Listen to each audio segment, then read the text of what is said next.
Le peuple juif a impressionné le monde entier par sa capacité de transformer un territoire désertique et aride en ce merveilleux pays verdoyant qu'est aujourd'hui la terre d'Israël.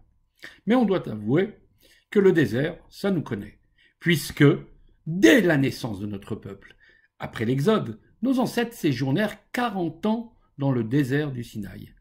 Notre paracha entame le 4e livre de la Torah, Bamidbar, littéralement dans le désert. Notre séjour, jadis dans le désert, était un passage initiatique.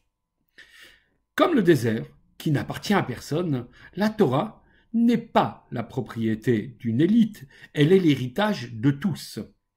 Le désert est un espace modeste et sans végétation. Ainsi, nos sages affirment que la Torah ne cohabite qu'avec l'homme qui, humblement, se considère comme un désert.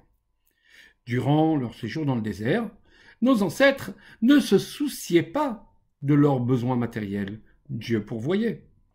Celui qui étudie doit aussi avoir cet état d'esprit et ne devrait se concentrer que sur son privilège d'acquérir la sagesse divine.